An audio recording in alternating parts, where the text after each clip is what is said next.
அறிவு இல்லாம இருக்கீங்க. அறிவு இல்லாம யாரும் இருக்கு. அறிவு வளர்க்க பாக்குறீங்க. இருக்கிறத வளர்க்கணும். அப்ப அறிவு இருக்குன்றீங்க. ஆமா, அறிவு இருக்குன்றீங்க. என்ன சோச்சு பாருங்க. நான் கேட்ட போய் சொல்லுங்க. அறிவு உங்களுக்கு இருக்கா இல்லையா? அறிவு எனக்கு நல்லா தான் இருக்கு. இந்த இடத்துல நான் எதிர்ப்பதம் பேசுறேன், நீங்க பேசுவீங்க. ஏன் பேசுறேன் இருக்கு? அப்ப மட்டும் அறிவு இருக்குன்றீங்க. முத எதிர்ப்பதம்னா என்ன? மேடுனா எது? மேடுனா சொன்னா நீங்க மேடுனா பள்ளம். நான் இரவுனா பகல். நான் இன்பம்னா துன்பம். நான் வரவுனா செலவு.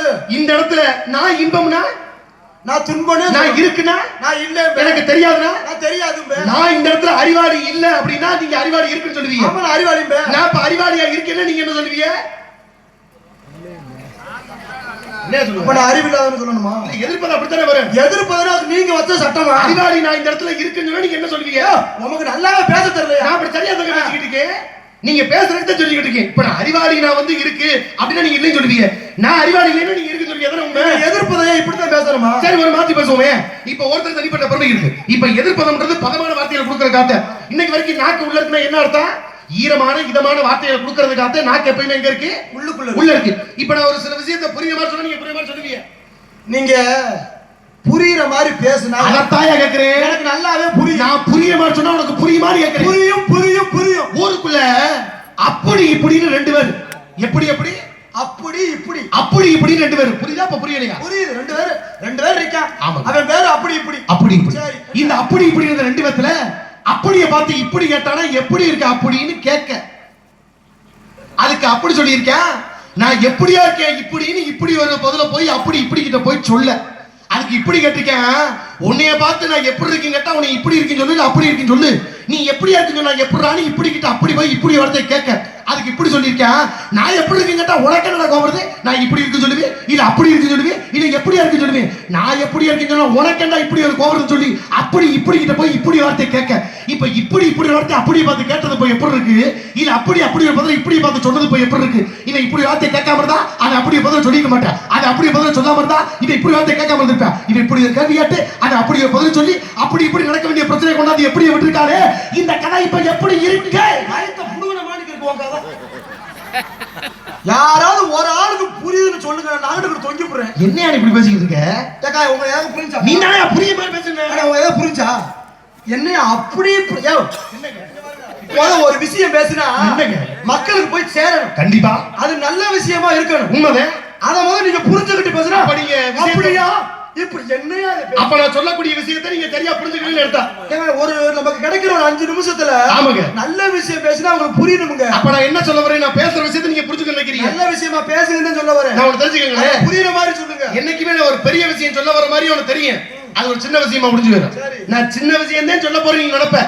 அது பெரிய விஷயமா இருக்கு. நான் பெரிய விஷயம் சொல்ல வந்தாலும் சின்ன விஷயம் சொல்ல வந்தாலும் என்ன விஷயம் சொல்ல வரேன்றது நீ விஷயத்தோட கவனிக்கணும். இப்ப நான் சொல்ல வந்த விஷயத்தை ஓ விஷயத்தை நினைச்சிட்டு ஏன் விஷயத்தை கவனம் செலுத்தா முடியும்னா சொல்ல வந்த விஷயம் புரியாது. இப்ப மத்த விஷயத்தை பேசி இருக்க விஷயத்தை கெடுக்கிறதுக்கு விஷயத்தை விஷயமா பேசிட்டோம்னா போய் சேர வேண்டிய விஷயம் விஷயமா இருக்கு. உன்ன விஷயத்தை பேசுங்க. நீ விஷயன்ற வார்த்தையை வச்சே பேசிக்கிட்டு உங்களுக்கு புரியுதா? என்ன அப்படிதான் பேசிக்கிட்டு இருக்கீங்க? அப்ப உங்களுக்கு இந்த வரைக்கும் சரிவர புரியவேன்றீங்க. இருங்க அகத்து நடக்கு அது முகத்துல தெரியும். பச்சை வந்தா எடுக்கணும். வழி தெரிஞ்சவனே நடக்குது சொன்னா அற்றது பொருந்தும். தகிட ததுமி தம் தானா தங்க கட்டி ஆறுதல் தட்டி கொடுக்குற என்ன அங்க ஒரு சோத்த முடுக்கு தட்டி கொடுக்குறது கூட தப்புங்க. உங்களுக்கு எவ்வளவு யாராவது சொல்லிருக்காங்க சங்கத்துல புறப்படும் போது ஒரு வார்த்தை சொன்னால ஞாபகம் இருக்கா? எவ்வளவு பெரிய புள்ள தெரிஞ்சாலும் இருந்தாலும் தெரியாத இருந்தாலும் உங்களை தட்டி கொடுத்து கூட்டியோன்னு சொன்னாலும் சொல்லலையா? அதுக்கு தட்டி கொடுத்து உள்ள அமுக்க சொல்லுங்க. நீங்க என்ன சொன்னீங்க? தட்டி கொடுத்து கூட்டியோன்னு இப்ப பேச முடியல பேச விட மாட்டீங்களா? நீங்க பேச வேணாம். அப்ப நீங்க சொல்லுங்க. தகிட ததுமி தம் தானா அப்படி சொல்லு. ஏன்னா பல பேர் பேசிக்கிட்டு இடத்துல முடிச்சுக்கிட்டே இருப்பேன். ஆனா நீங்க எத்த தண்டி பாட்டை பாடிப்பீங்க. நல்லா இருந்துச்சு பாட்டு. தகிட ததுமி தம் தானா நல்லா இருக்கு. ரொம்ப சிறப்பா இருக்கு. அடுத்த வரி பாடுங்க. எப்படி என்னது ஆடி அடுத்த வரிய அந்த பாட்டை பாடுவா. தகிட ததுமி தம் தானா இதய ஒளியில் ஜதியில் எனது தில்லானா நீங்க இருக்கீங்க. அது முதல் வரி நல்லா சொல்லி பார்த்தீங்க. தகிட ததுமி தம் தானா சொன்னீங்கல்ல நல்லா இருக்கு. கைப்படியா என்ன பேசணும்ல.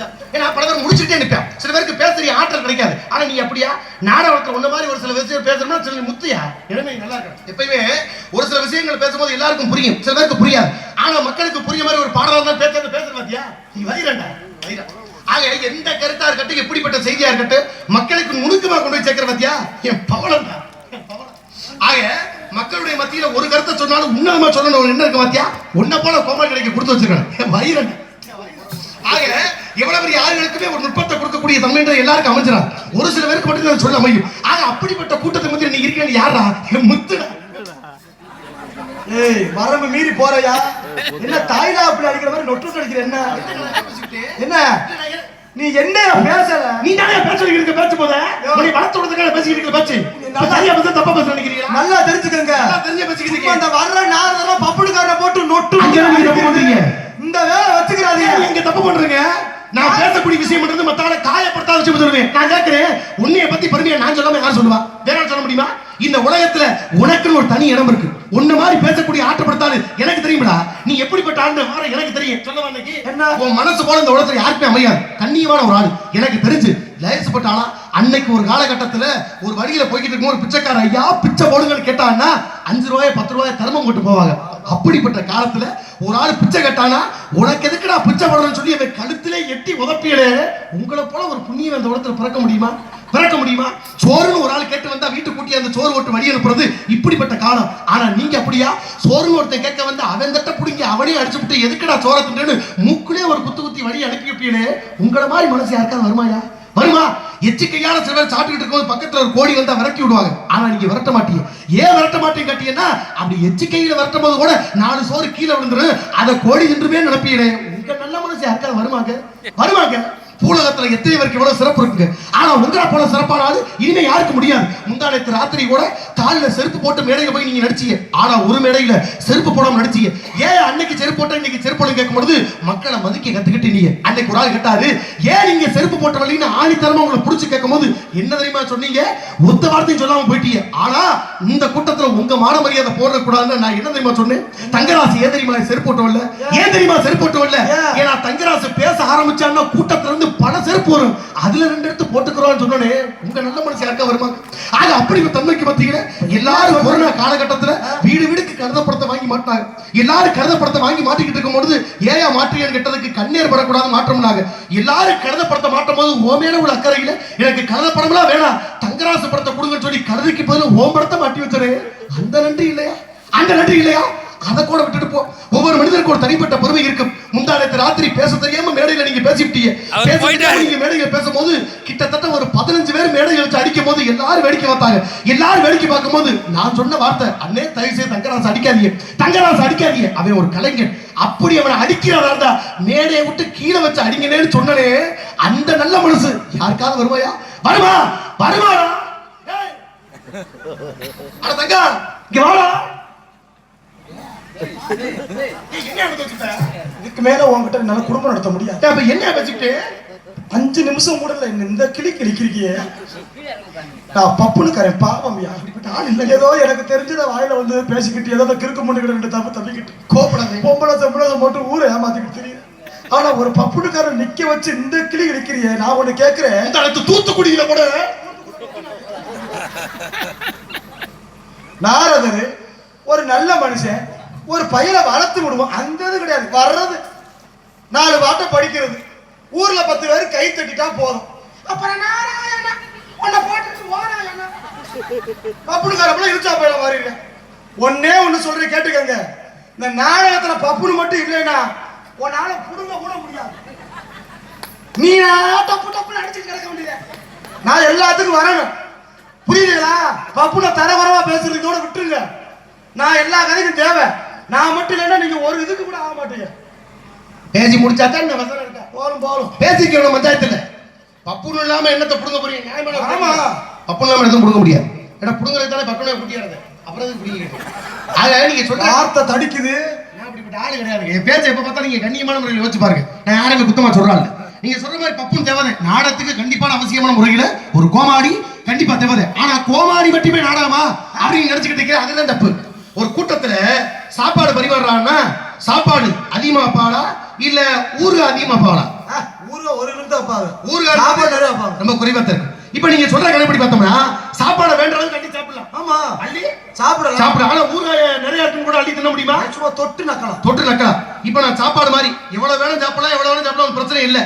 ஆனா நீ அளவுக்கு அதிகமா இருந்தாலும் ஊறுகாய் மாதிரி ஒன்னு என்ன ஒண்ணு நீ வந்தீங்கன்னா ஊர் வேணும் மட்டும் உங்க அப்ப வேலை. உன்னை சாப்பிடணும் என்ன நக்கணும் இல்ல, நீங்க என்ன வேலை இல்ல உங்களுக்கு அப்படி சொல்ல வந்தேன். அப்ப உங்களுடைய வேலை என்ன அதை நீங்க பார்க்க முடியும். அதுக்காக நான் பார்க்கிற வேலையை நீங்க பார்க்க முடியாதுல. உங்க வேலையை நீங்க செஞ்சு எவ்வளவு நான் செய்யறேன். ஊருக்கு அவனை கூட்டி அந்த எதுக்காக நினைக்கிறீங்க? ஒரு பப்புனு எது கூட்டியாந்துருக்காங்க? என்னைய வந்து கோமாளி வேஷம் போட சொல்லி கொடுக்காங்க. கோமாளி வேஷம் போட்டா நீங்க என்ன செய்வீங்க? நான் சிரிக்க வைக்கணும் சிந்திக்க வைக்கணும். ஊர்ல ஒரு 10 பேர் எந்திரிச்சு கோமாளி வேஷம் போட வேணாம், ஒரு நாய் வேஷம் போடுனானா, ஏன் போட்டு லொல்லு குழப்பேன் ஒரு குரங்கு வேஷம் போடுறான்னா போட்டுட்டு மரத்துக்கு மரம் தப்புவேன். அந்த வேஷம் வளமையா எங்க விருப்பத்துக்காக ஒரு இவ்வளவு பெரிய மேடையில நல்ல ஒரு சாமர்த்தியமான ஒரு சிங்க வேஷம் போடுறான்னா, நல்லா சிங்க வேஷம் போட்டு நல்லா கரிச்சித்து காட்டுவேன். ஒரு புலி வேஷம் போடுறான்னா, நல்லா உருமி காட்டுவேன். ஒட்டுமொத்த ஊர் ஒண்ணா சேர்த்துக்கிட்டு இன்னைக்கு ஒரு நாள் தங்கராஜ் பண்ணி வேஷம் போடுறான்னா என்ன செய்வீங்க? என்ன பிய திங்கணுமா? நான் அப்படி சொல்லவே இல்லை. நீங்க எதுக்கு என்ன தவறா எடுத்துக்கிறீங்க? வேஷம் போட்டா அந்த வேலையை செஞ்சானே முடியும். வேஷம் போட்டா செய்வோம். தில்லிக்கு ராசா நாளு பண்டிகை பிள்ளை அப்ப போன இடத்துல போட செய்ய முடியும். போனது இப்ப ஒரு கோமாரி இல்லாம என்னத்தை புடுங்க முடியும் கேக்குறீங்க? ஐயா நாத்துல இருக்கான், நாட்டை காட்டு கோரப்புள்ள எக்கச்சக்கமா கிடக்கு, கோரப்புள்ளி எக்கச்சக்கமா இருக்கு. இந்த கோர பக்கத்துல இருக்கக்கூடிய புல்லு நாட்டுக்கு வளர்ச்சியை கொடுக்குமா இல்ல நாட்டோட வளர்ச்சியை தடுக்குமா? ஏங்க வயக்காட்டுக்குள்ள நாத்துக்குள்ள புல்லு கிடந்தா புல்ல புடுங்கணுங்க, நாத்தை வளர விடாது. இப்ப நாட்டை வளர விடாம தடுக்கிறது எதுன்றிய? புல்லு. அப்ப இந்த புல்ல வயலுக்கு சொந்தக்காரன் நான் புடுங்கணுமா புடுங்க கூடாதா? புடுங்கலாம். அப்ப நான் புடுங்குறது தப்பா இல்ல சரியான்றீங்களா? ஓ நீ நெல்லு நான் புல்லு. நீங்க நல்லா புடுங்குற. இப்ப ஒரு வீட்டுக்கு ஒரு வாசல் வரைக்கும் மிகப்பெரிய வீடு கட்டியாச்சு. 50 லட்சம் ரூபாய் கொடுத்து நாய் வாங்கினாலும் நாயை வெளியில கட்டி போடுமா இல்ல வீட்டுக்குள்ள படுக்க போடுமா? வீட்டுக்குள்ள கட்டி போட மாட்டோம், வெளியே தான் கட்டி போடுவோம். எதுக்கு நம்ம வெளியே கட்டி போடுறோம்? அந்த வீட்டுக்கு அந்த நாய் காவல். அப்ப வீட்டுக்கு நாய் காவலா நாய்க்கு வீடு காவலா? வீட்டுக்கு தான் நாய் காவல். அதானே உண்மை. ஆமா. மாற்று கருத்து இல்ல. அப்ப இந்த வீட்டுக்கு எது காவல் நீங்க சொல்றீங்க? நான் சொல்ல மாட்டேன், கோயில் அள்ளி வச்சுட்டு போயிருக்க அப்படியே காலம். ஒண்ணு தப்பு இல்ல. எவ்வளவு ஒரு இடத்துமே அள்ளி வைக்கிறதுனால தப்பு இல்ல. எடுத்துக்கிட்டே ஓடக்கூடாது. அது நான் நீங்க பத்திரிக்கையில பெருமை நான் கேக்குறேன். ஒண்ணுக்கு பெருமை இருக்குல்ல. இவ்வளவு பெரிய பெருமை இருக்கு. இது வரைக்கும் பேசுற பேச்சுல ஒரு கண்ணியம் இருக்கு, கட்டுப்பாடு இருக்கு, பேசக்கூடிய ஆற்றல் இருக்கு. இப்ப பேசுற பேச்சு இது வரைக்கும் புரியுதா இல்ல புரியலையா? ஒன்னு சொன்னா கோச்சுக்க மாட்டேங்கல. ரெண்டு கூட சொல்லலாம் கேட்டுக்கிறேன். நான் ஏற்கனவே மனசு நொந்து போய் தான் நாடகத்துக்கு வந்திருக்கேன். இருக்கத்தானே செய்ய முடியும். ஏன் தெரியுங்களா? ஏன் எனக்கு ஊர்ல பொண்ணெல்லாம் பாக்குறாங்க. பொண்ணு வாக்குறாளா? ஆமா. பொண்ணுக்கே பொண்ணு வாக்குறாளா? பரவாயில்லையே. நான் ஆம்பளை பையன் இல்லையா, நீ ஒரு பொன் பொருள் பொண்ணுக்கு சமமானன்ற பெண்ணை சொல்லல, பொண்ணை சொல்றேன். ஆனா அந்த பெண்ணு பாக்குற விஷயத்துல ஒரு பிரச்சனை. என்ன? பொண்ணுக்கு என்ன பிடிச்சிருச்சு, எனக்கு பொண்ணெல்லாம் பிடிச்சிருச்சு. வேற என்ன? கல்யாணம் எல்லாம் நிச்சயம் பண்ணிட்டாங்க. அப்புறம் என்ன? ஆனா எனக்கு ஒரு 4 நாள் பார்த்துட்டேன். அதே சரி. மாதிரி நடக்குது. ஓஹோ. இந்த கல்யாண பத்திரிக்கை அடிக்க போறப்ப மட்டும் ஓ. ஏதாவது ஒரு பொம்பளை தலையை விரிச்சு போட்டு கூட போயிருக்கும். கல்யாண பத்திரிக்கை அடிக்கும் போது மட்டும். மத்த நாள் போக மாட்டாங்க. சரி. இந்த கல்யாண பத்திரிக்கை இன்னைக்கு அடிப்போம், நல்ல நாள் கொண்டு போறோம்ல பிரஸுக்கு. ஆமா. அந்த நேரம் ஏதாவது ஒரு பொம்பளை வெறும் கூட தூக்கிட்டு போகுது. ஆட சண்டை தலைமை தூக்கிட்டு போகுது. வேற பக்கத்துல செத்து போயிடுறாங்க. சரி. அந்த நேரம் மட்டும் அவசகுணமாவே நடக்குது. இப்படி சம்பவங்கள் நடந்துட்டே இருக்கு. எனக்கு இதனால கல்யாணம் தடப்பட்டுக்கிட்டே இருக்கு. நானே அந்த நொம்பலத்துல இருக்கேன். சரி, நீ வருத்தப்படாத. நான் கேட்ட அவனை தப்பா எடுத்துக்க மாட்டியே. குறிவா இருக்கு நன்மை குறிஞ்சி நாட்டு மக்களுக்கு உண்டு, எங்களுக்கு உண்டு. ஆனா உன்னை விட சரியா மிக சரியா ஆழ்ந்து இதை பண்ணுனா சரியாக்குன்னு சொல்லக்கூடியவன் நான் தான். இப்ப நான் கேட்கிறேன், பத்திரிக்கை கொடுக்கும் போது உன் கல்யாணம் தடங்கள்ல நிக்குது, மாட்டுக்கிறது இல்ல. இல்ல எத்தனை நாள் நடந்துச்சு? நீங்க இது ஒரு வாரமா நடக்குது. ஒரு வாரமா பத்திரிக்கை கொடுக்கும்போது தடங்களாவே நிக்குதுன்றீங்க. பத்திரிக்கை அடிக்க போற மட்டும் இந்த பிரச்சனை. நான் கேட்கிறேன், பத்திரிக்கை நீ எந்த மாதிரி அடிச்ச? ஊனா பிள்ளையார் சொல்லி போட்டு நிகழ் மங்களகரமான அந்த வருடம் அப்படித்தான் போட்டு அடிப்பாங்க. எதை நீ தப்பு பண்ணிட்ட? என்ன உனக்கு இந்த மேடையில அடிச்சு சத்தியம் பண்ண சொல்லி உனக்கு பத்திரிக்கை தோசை இருக்குடா. பத்திரிக்கை தோசை இருக்கு. இங்க வா, செவ்வாய் தோசம் கேள்விப்பட்டிருக்கேன் நான். அது என்ன பத்திரிக்கை தோசை? நீங்க கேள்விப்பட்டது இல்ல? வந்து வந்து போற தோசம் சந்தோஷமும் ஜலதோஷமும். அது மாதிரி பத்திரிக்கை கொடுக்கும் போது மட்டும் இந்த இடத்துல தடங்கள் வந்துட்டு இருக்கு. என்ன அர்த்தம்? பத்திரிக்கை அடிச்ச விதம் சரியில்லை. எப்படி எல்லா பொருளும் நிகழ்வு மங்களகரம்ன்றது மத்தால் அடிச்சுட்டு போட்டேன். ஆனா ஓ வாழ்க்கையில அந்த மாதிரி அடிச்சா கல்யாணம் நடக்காது. நான் சொல்ற மாதிரி பத்திரிக்கை அடிச்சா மட்டும் கல்யாணம் நடக்கும். இது நடக்க வாய்ப்பே இல்ல. எப்படி சொல்லுங்க? எனக்கு கல்யாணம் சரி சரி ஒன்னு மாட்டுக்கிறது இல்லையே. இல்ல இப்ப சொல்றேன் கேட்டுக்க. உன் கல்யாணத்தை நான் சொல்ற மாதிரி மட்டும் நீ அடிச்சு பாரு. எண்ணி ஒரு வாரத்துல உன் கல்யாணம் முடியல, நீ என்ன நல்லது சாமி பண்ணி சொல்லுங்க. சொல்றேன் கேட்டுக்க. இப்படி பத்திரிக்கை அடிக்கிற பாத்துக்க. யமனைய துணை எப்படா? மறுபடியும் யாரு துணை? யமனைய துணை. எப்படி? யமனா? யமனா? ஆமாடா. யமே எப்படி வர்றாங்க? இருக்கணும்ல. இந்த உலகத்துல எவ்வளவு பெரிய ஆட்களா இருந்தாலும் ஒரு தர்மத்தை நிலையா கொடுக்கக்கூடிய ஆள் யாரு? யம தர்மன் பேரு. அப்ப தர்மமா உன் கல்யாணத்தை நடத்தக்கூடிய ஆள்ரா. பெருமை இருக்குல்ல? நல்லா இருக்கா? அடி. யமனைய துணை. ராகு வேளை காடி மாதம் 33ஆம் தேதி குரங்கு நக்கணத்தில் விடியா மூஞ்சி மகள் இந்த கழுவா மூஞ்சிக்கும் முண்டக்கண்ணி மகள் மூக்காய்க்கும் இவர்கள் திருமணம் பெரியோர் எச்சக்கப்பட்டு பேய்களால் நடத்தப்படும். இவர்களுடைய நிகழ்ச்சிக்கு ராகு வேளை பேய்கள் பறவைகள் உலகிடும், நரி உலகிடும், கோட்டான் அணுவும், ஒட்டுமொத்த கூட்டமும் சேர்ந்தடும். இப்படிப்பட்ட திருமணம் நடக்கக்கூடிய வேளை சுடுகாடு மரத்தடிகள் திருமணம் நடப்பதால் அந்த திருமணத்துக்கு விரைந்து கலந்து கொள்ளுங்கள். உங்களை ஏற்றுவதற்கு பேருந்து வரும். பேருந்து மீது நீங்கள் ஏற வேண்டாம், பேருந்து உங்கள் மீது ஏறும். இதை தொடர்ந்து நிகழ்ச்சி நிரல் அப்படி என்று சொல்லி கையில்லா கந்தசாமியின் கரகாட்டம் நடைபெறும். 12 மணிக்கு பல்லில்லா பக்ரிசாமியின் பாட்டு கச்சேரி நடைபெறும். விரலில்லா வீராசாமியின் வீணை வாசிப்பு விரைந்தே நடைபெறும். இப்படிக்கு திருமணம் எவ்வளவு போஸ்ட் சுடுகாடு தாழ்காடு நீ அடிச்சு பாரு. உன்னை எங்க ஒன்றரை மட்டும் நீ பாடுறா. கல்யாணம் கருவாய் வந்துருக்கியா